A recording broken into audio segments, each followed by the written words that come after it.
everyone, welcome back to my channel. I am Anushka and in this episode I had the pleasure of speaking with the publishing ninja Shreya Punj. She has worked both at HarperCollins and Penguin Random House as an editor.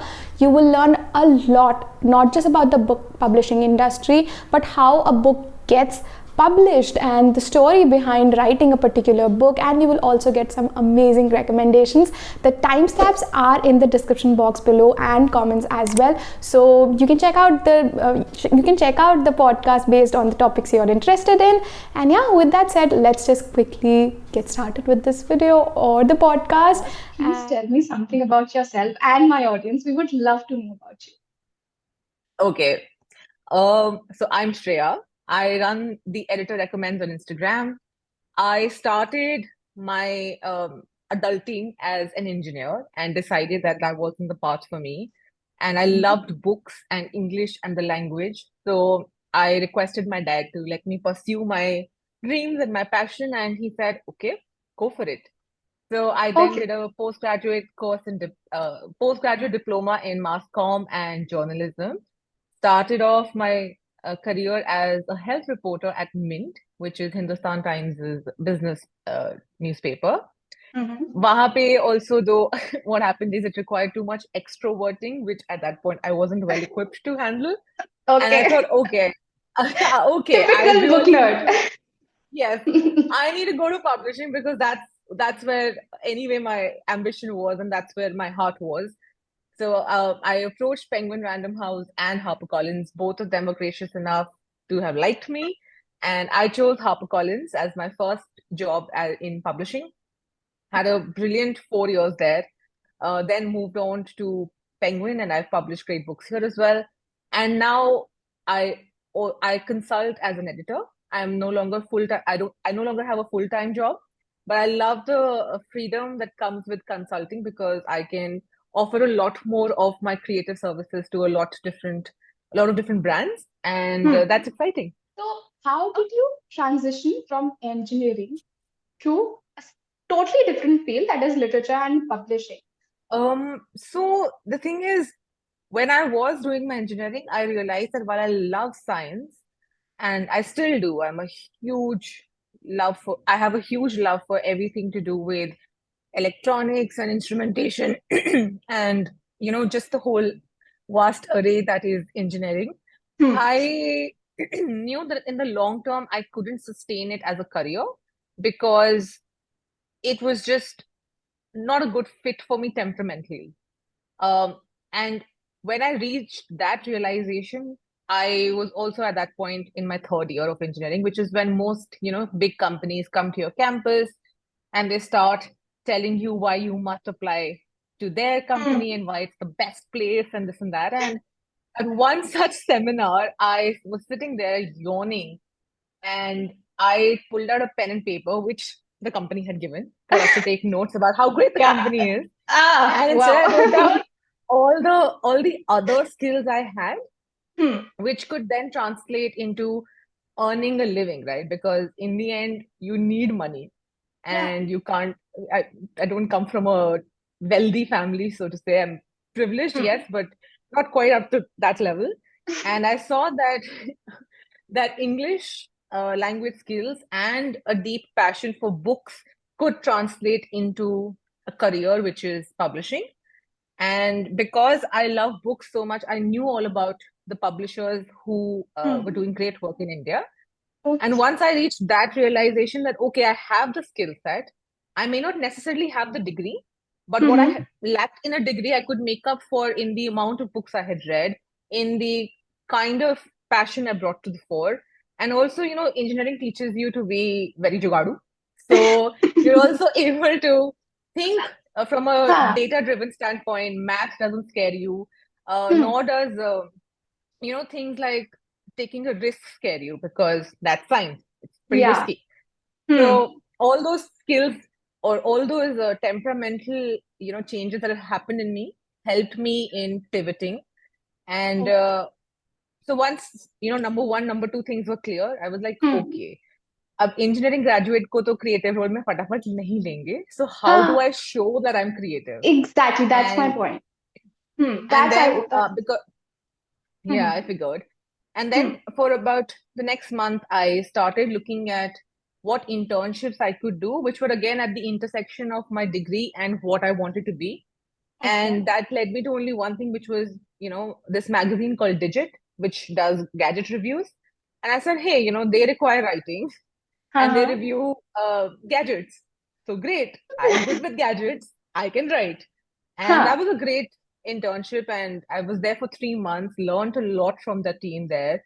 A brilliant set of colleagues and just like very passionate people about computers and laptops and other consumer electronics. And wahan se I got that creative tag. So then I knew that, okay, now that I have this, I need a formal degree in something more creative. And the postgraduate diploma course seemed like a good fit because it was also short. Right. And it wouldn't cost my parents a lot of money because, you also have the option of going abroad, but I didn't want to do that because it just didn't seem like a good, it didn't seem like a good investment of money. And the world works in connections, to be honest. Yes, so that's it what I does. did. I made sure that I did my postgraduate diploma really well. I made sure that I was top of the class so that I knew that my teachers would then place me at the best newspaper. And at that point, Mint really was the best newspaper. I think in some ways it still It still is. It still is. But I have a bias for it, obviously. And they paid well. The newsroom was, this wonderful place to connect and learn.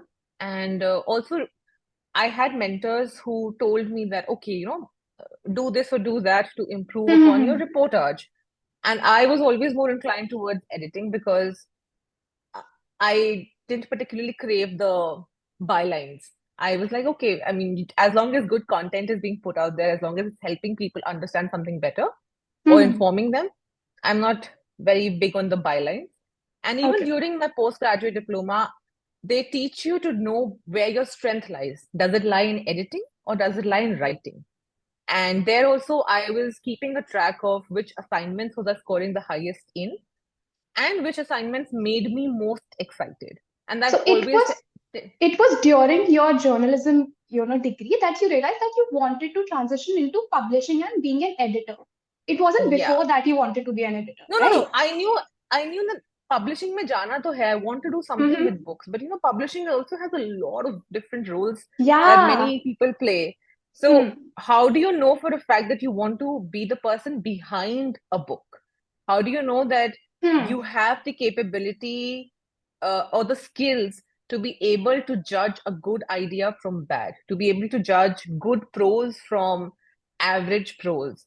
And you need to be sure of your skills because unless you're not sure of those, and those again, you have to have some metrics for it, right? You need to say, are you doing well in that particular field? What is the feedback you're receiving from people who've been editing for 20 years and who have lots of experience? Is it a good fit temperamentally? Because passion is great, but will you be able to sustain it? And I have this question. Just now you spoke about the how do you select the pros, which ones you should select and which ones you shouldn't. It's about you were saying about the proposals, right? The proposals. yes. So how do you actually select now? Now, being a part of publishing provides you with a lot of access to data as to what kinds of books are doing well internationally and in India. You're also a lot more clued in. But just to begin with, my simple question is this a book I, as a reader, would pay money for? Okay. Is this a book?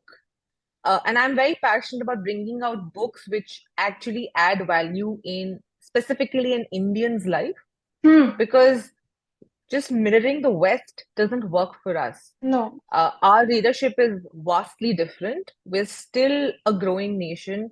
We don't have the kind of privilege it needs to be able to think about, the quote unquote deeper stuff. We need tips on how to make it in the world. We need books that can help us upskill, that show us a facet of life that is either aspirational or is implementable. So that was my goal going in, that when I want to publish books, I want to publish books which help any person who picks them up, whether it's somebody in Delhi or it's somebody in a tier 3 city who can read English, who wants to read Indian authors, who finds Western authors a little too complicated to understand and also a little, True. cut off from the kind of challenges we face in India. Yeah. So my metrics were very simple in that sense because I dealt mostly in nonfiction. In fiction, of course, again, the basic question remains the same. Is this a book I, as a very well-read reader, would pick up? Is this a book that is delightful?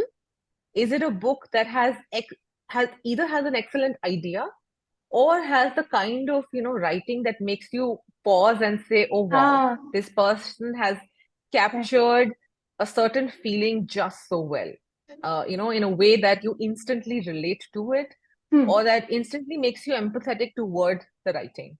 So those are basic parameters. Other factors also play, which are is the author willing to publicize the book? Is the author willing to, by publicize the book, I mean, are they willing to speak to the media as arranged by the publishing house? Are they willing to interact with their readers? Are they willing to go, above and beyond the role of just writing a book and putting it out there to genuinely build a community? So you analyze that as well. So are there still many writers who are not willing to publicize their books? I wouldn't say they're not willing to. I would say it's again a case of, they're hesitant. Writing a book is extremely tiring. It's also an extremely lonely process. So once you've sort of written it and you hit the submit button to your publisher, send the email, you feel the sense of, and this is, I'm just speaking from the conversations I've had with the authors I've published, you feel like, okay, my job is done, right? Because I had to write the book. I thought of it, I sat down, I spent months slaving over my laptop, and now it's out of me, it's done. So now to then tell them that you also have to do this, you also have to do that, of course, there's a sense of, I'd say, some bit of fatigue as well, because it's not like the book sales landscape in India is extremely exciting. A bestseller here is 10,000 copies. So an author does wonder that how much will my talking about it work? Your role as an editor, does it include marketing the book and sales as well? Because here you said that writers sometimes are involved in publicizing their book. Does that go the same with the editors as well? Or is their work just ends with editing? So if you're publishing the book, you're also involved in its marketing, you're also involved in its sales. Of course, there's a dedicated team of trained professionals who are highly competent at the job, but they also need direction, right? Because big publishing houses have a lot of volume of books coming out every single month. So if the editor is able to brief them correctly, if the editor is able to instantly tell them this is what the book is about, this is the kind of marketing that would work for this book, it makes the job of the sales and marketing teams just slightly more easier, because they then have, so editors are also, they're opinion makers and they are taste makers.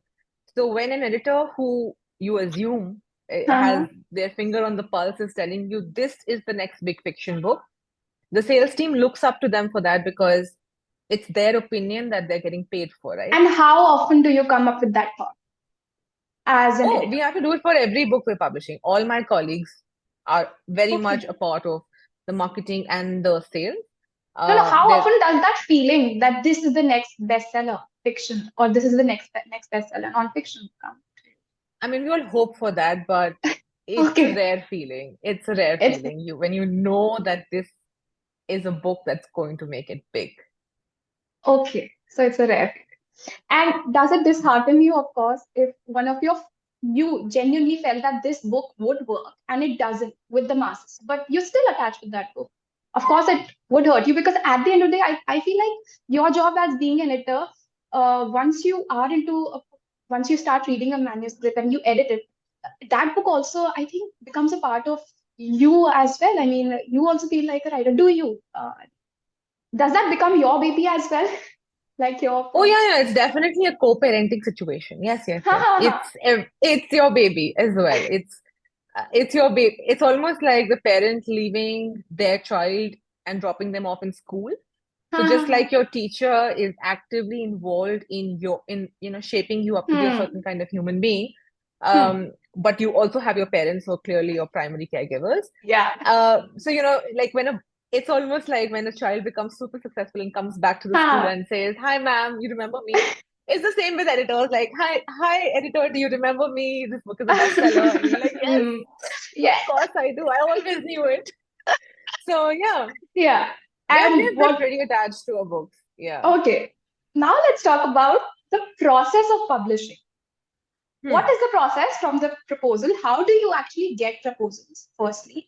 And how then does it turn into a manuscript and you getting on back and forth with the writer and then marketing and sales? And the process is something like this. In India, we do have literary agents.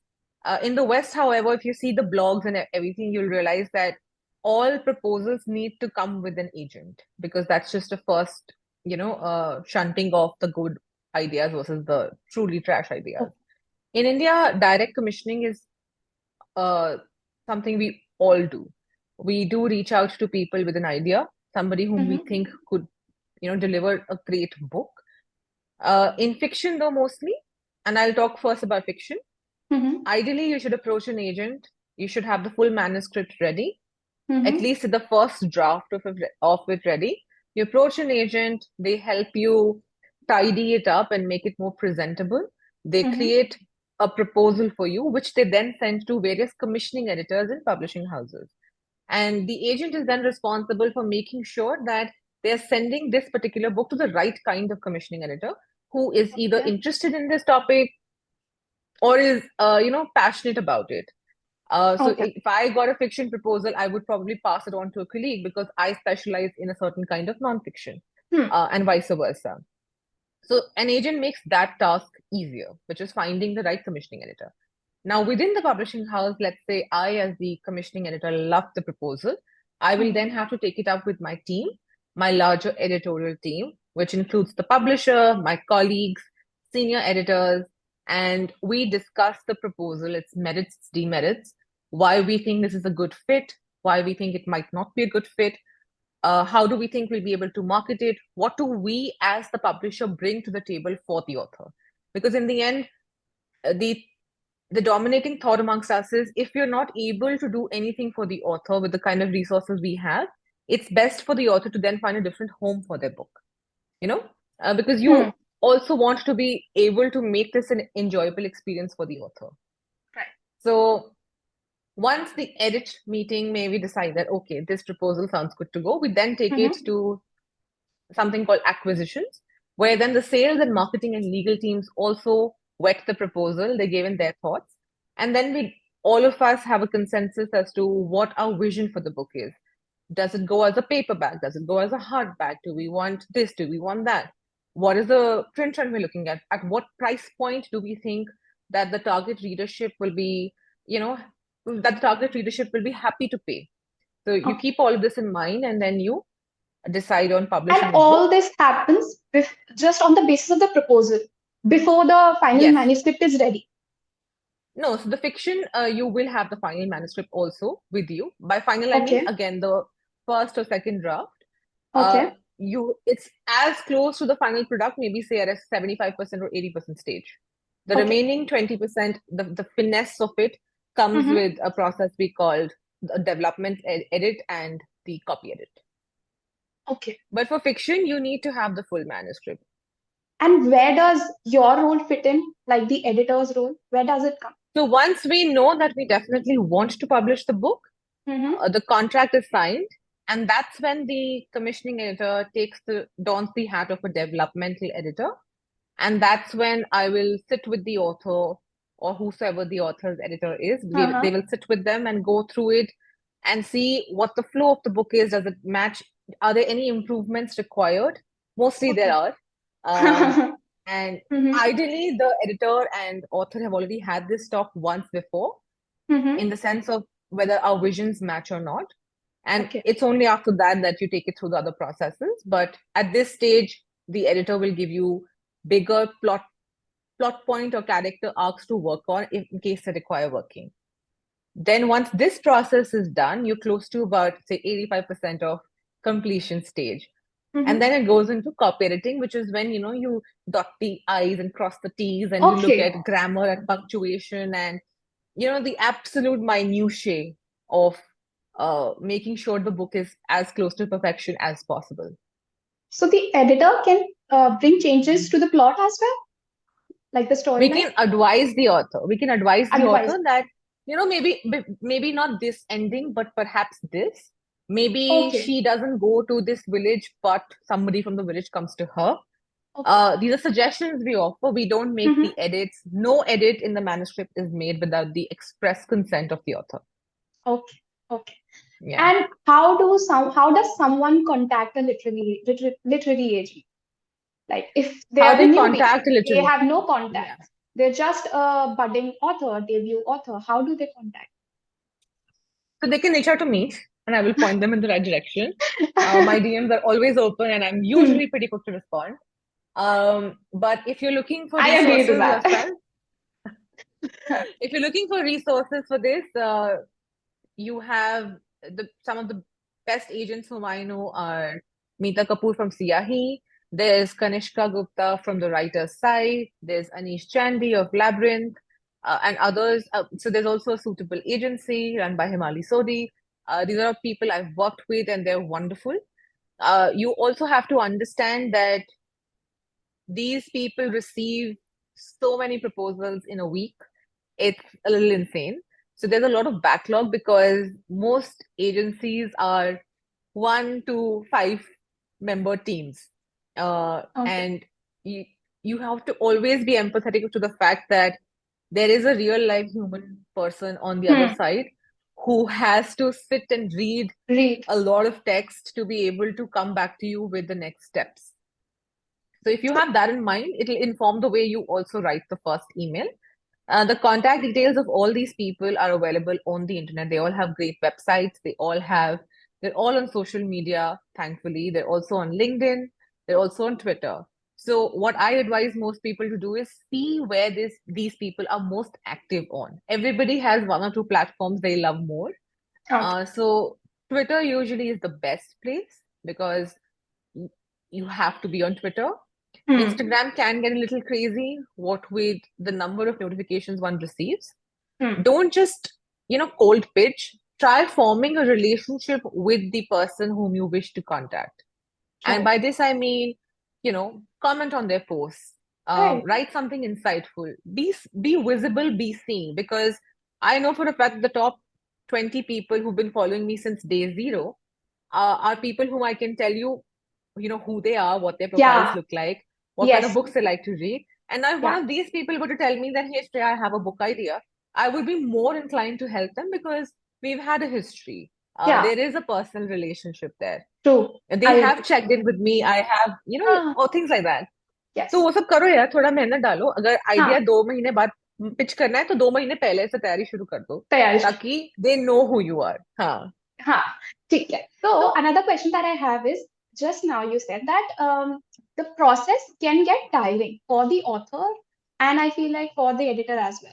So what are the few things that we as readers or just the normal people don't know about the editing process, the publishing, the struggles and the challenges that come up with it and the skills that are involved?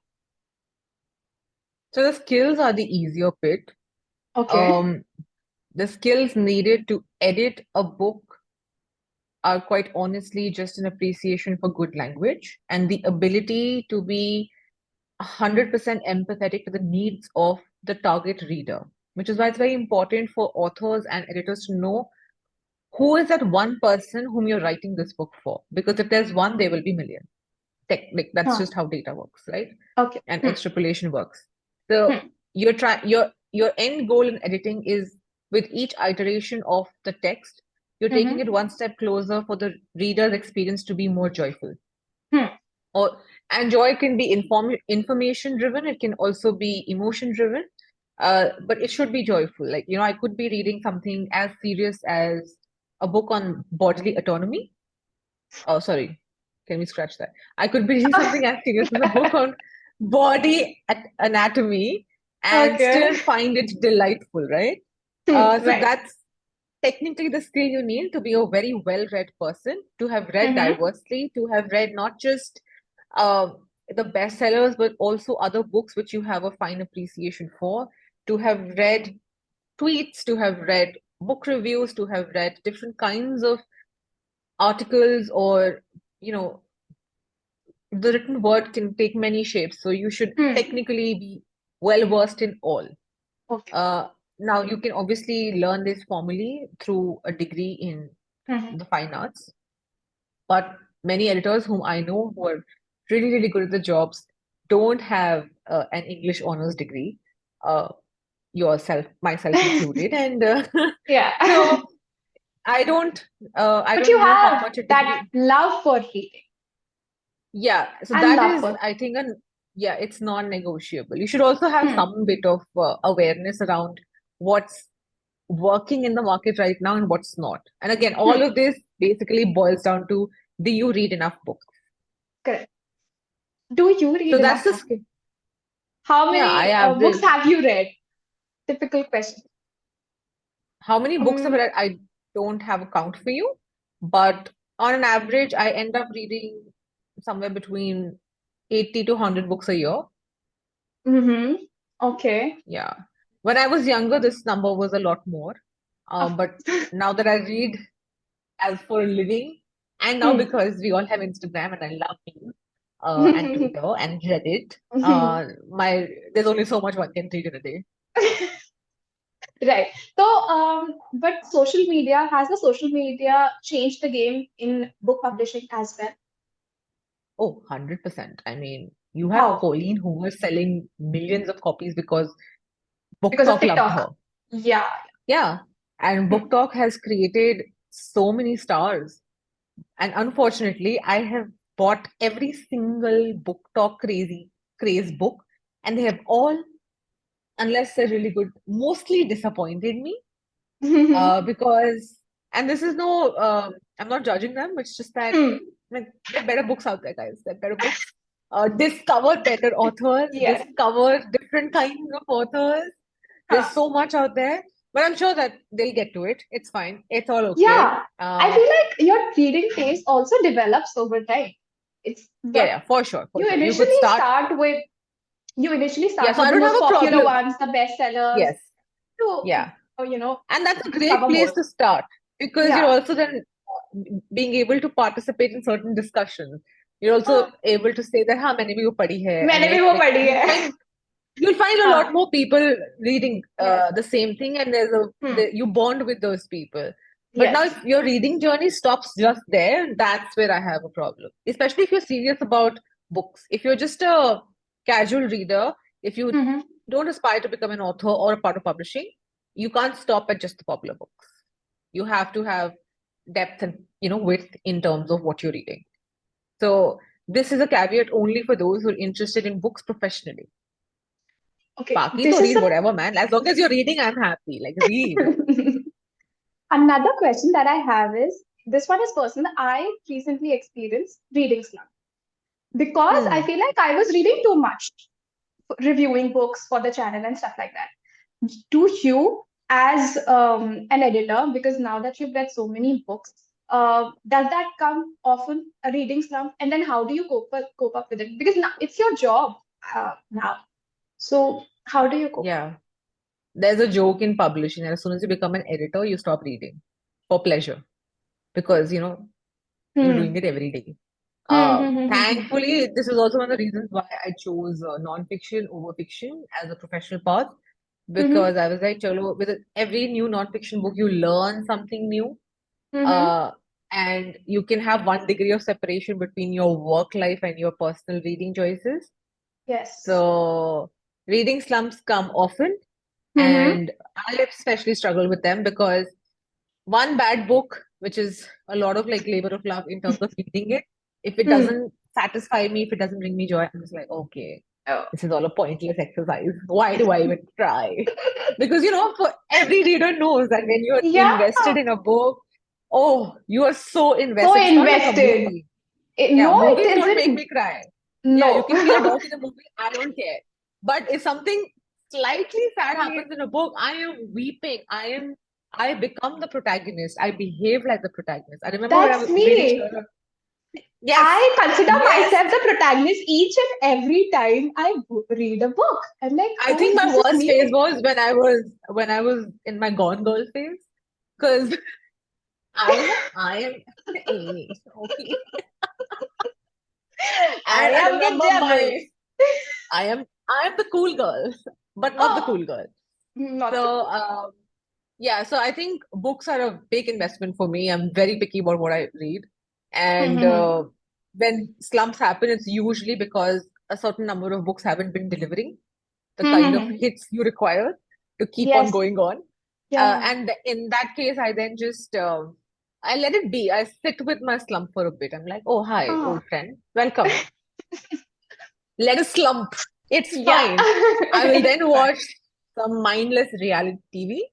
I Mm-hmm. will then maybe read a nice article because Mm-hmm. articles are less investments of time.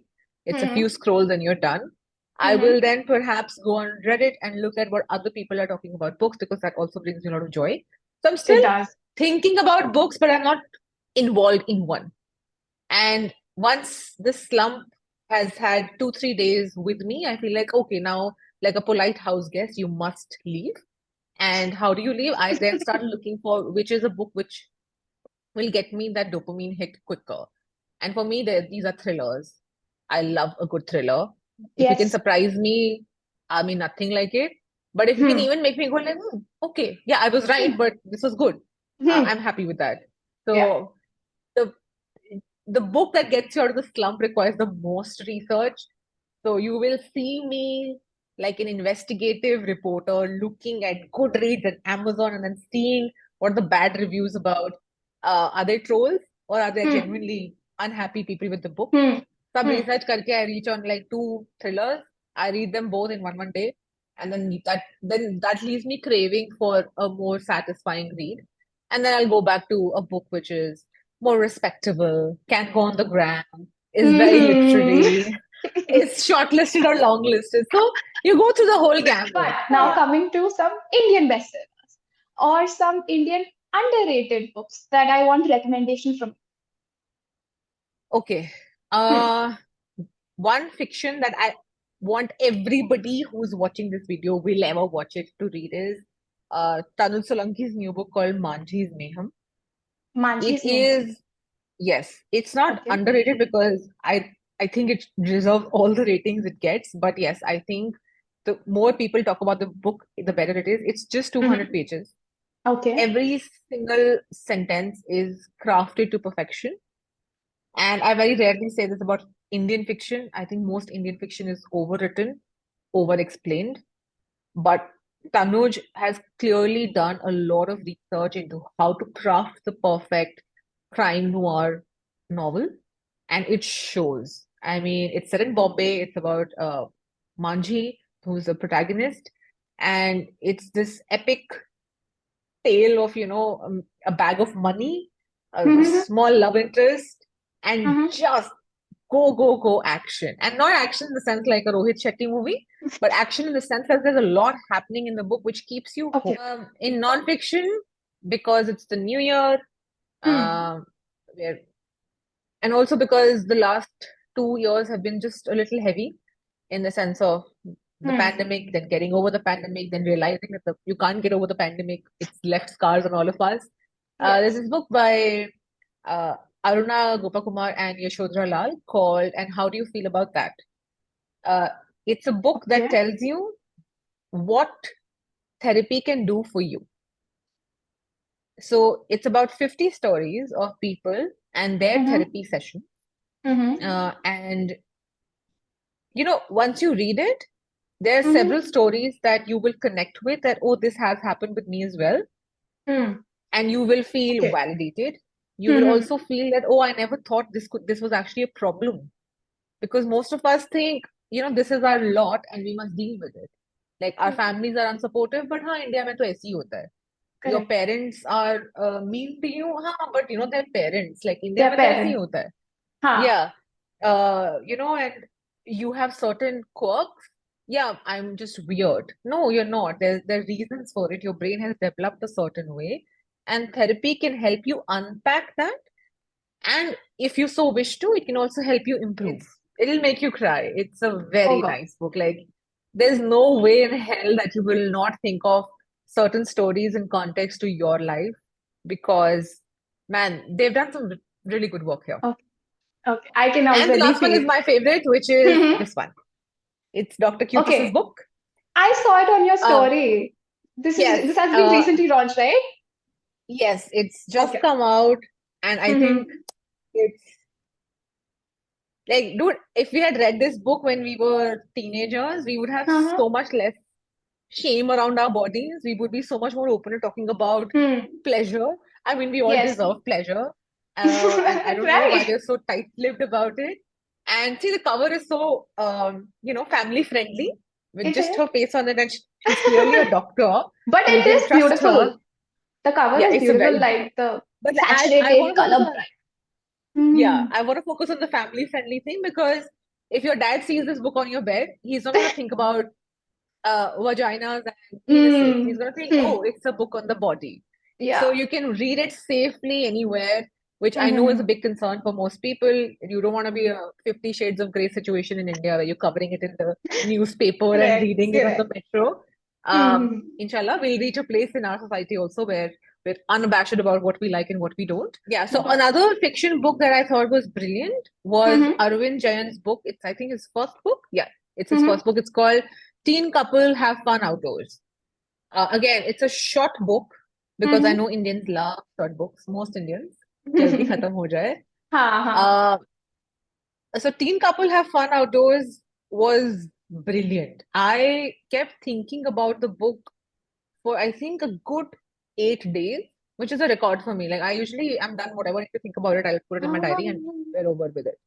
But it's Mm-hmm. about this one family Mm-hmm. and their eldest son and his Mm-hmm. girlfriend's MMS is our all porn sites. Okay. Now, could there be a bigger scandal in India than this? No. So how does a family that wants to pretend that it's progressive Hmm. deals with Okay. the Got it. aftermath of, yeah, Hmm. everybody being like, unka beta. Ah. Mm. Hmm. So Okay. it's not a funny story, but Mm-hmm. what makes it fun is the number of times you'll chuckle at the pros because you're like, अगर हमारे घर में ये होता तो हमारे साथ भी यही होता. In non-fiction, if there's one book that you read internationally, it's 4,000 Weeks. Okay. It's by Oliver Berkman. Mm-hmm. Uh, if you think every single influencer who's talking about hustle, Hmm. keep working till you fall dead, Hmm. और Hmm. सब कुछ करो पर आराम मत करो मतलब आराम मत आराम करो. हराम है करेक्ट. हाँ हाँ हाँ ये हाँ. जो बकवास आपको दिन भर सुनने को मिलती है और जिसके बारे में शायद आप सोचते हो कि हाँ मैं भी I will keep a track of my minute by minute अगर आप रीड मल्टीटास्किंग नहीं कर रहे हो तो you are doing something very bad. मतलब या क्या ही कर रहे हो आप लाइफ लाइक में. Hmm. Exactly so hmm. if all of that, productivity gyan has bogged you down and made you feel bad about your life and your levels of productivity in general, or hmm. if you're just somebody who wants to know how to manage their time, but Okay. in a realistic, empathetic, smart way, please read 4,000 Weeks. It's a book that will change your life. It changed mine. It brought me a lot of peace and lessons in chemistry. Brilliant book. Amazing. Fantastic. I think you've been talking about it on your Insta as well. Yeah. So Lessons whatever in books are chemistry, na? genuine, हाँ yeah, हाँ I हाँ only हाँ. talk about books which are genuinely like. So Lessons in Chemistry is it for me. Internationally, I think it had the most impact on me. It was one of those books that I started at 10 p.m. after dinner and I slept at 5:30 a.m. Oh because I God, had to those are finish the the whole best thing. books. Hmm. Yeah, it's Hmm. just so good.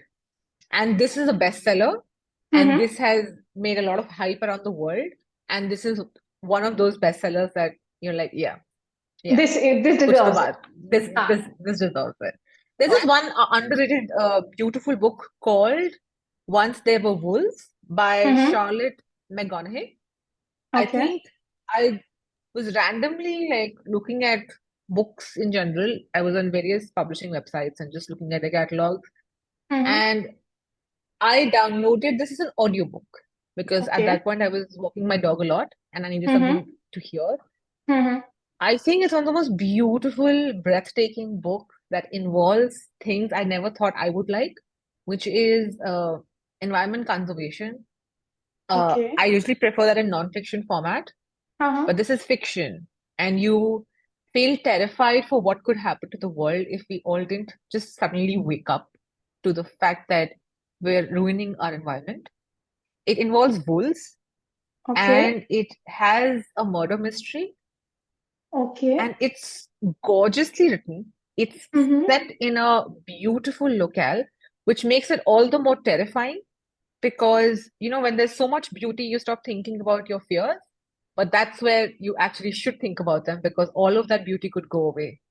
So, again, it's an underrated gem, beautifully written, will Mm-hmm. make you cry 100%. It's just so tender, and it's an ode to the magnificent beast that is a wolf Mm-hmm. and a larger, eye-opening slap across the face to all of us who have no regard for the environment. My last message for your wonderful viewers would be that don't be intimidated by the thought of reading a book. You also don't have to stick to a bad book. If you're not liking it, please put it down. You can come back to it later. Find a book that delivers the kind of emotion you want it to deliver. And I promise you, the payoff you'll have after reading a good book is far more than watching anything on True. TV or your laptop. And I say this as somebody who's watched literally every single trashy reality TV show, every single big TV show that's come out in the last 2 years. I'm an avid TV watcher myself, but Mm-hmm. the kind of peace and intellectual development I feel post reading a book is You can't match that. unparalleled. It's Yeah. it's unparalleled. Yeah. I So, start small, start with something quick and see where your book reading journey takes you. And don't let anyone shame you for your book choices. Yeah, that's my last question. Okay, what do you feel about when people shame some people on their reading choices? Like you shouldn't read a romance, you shouldn't read one of those fiction, you should only read non-fiction because that's good for your mental health and development of your mind, body. What do you have to say? If someone wants to build a reading habit, what are the tips? Shame on So, reading. first of all, if you're somebody who shames people on the reading choices, you're a loser. And I don't know what insecurities you're battling, that you need to think that every book you read has to be something that goes on your resume. It doesn't. Not everything in life is about learning a skill practically. Exactly. You develop a lot of skills while reading fiction as well, including romance. So all these dude bros who say, I only read nonfiction, I don't read romance. Romance is for women or other people who are not as smart as I am. Maybe you should read a romance, buddy. It'll help you in life. Okay. I read a lot of romance. It brings me so much joy. And what is life if not the pursuit of happiness, right? Yeah. So, and if you're a reader who's been shamed in the past, I'm so sorry that you had to go through that. Please know that, I can say it, I'm a big reader. If you look at my thing, you'll be like, oh my God, she reads a lot. So if you need a little bit of validation that I can provide, please read anything you can, anything that makes you happy. Read diverse things so that you're also growing because that's what reading is supposed to do. But grow at your own pace, like relax. The world Yeah. judges us too much. Seriously, at some place it has to stop. Let's Yes. stop with books. Yes. Thank you so much, Shreya, for being on this channel. It was such lovely chatting with you. I feel like I've made a new friend. So yeah, please check out her handle on Instagram. She is such amazing. And yeah, that's it. Okay, bye.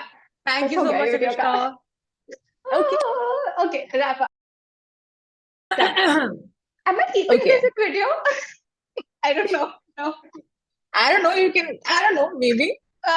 Okay, then I'll Anushka. pakka, like, anyway, last message. Okay. Okay. Okay. Me too. Yes. Oh God. I love how you're vibing. Where do you live?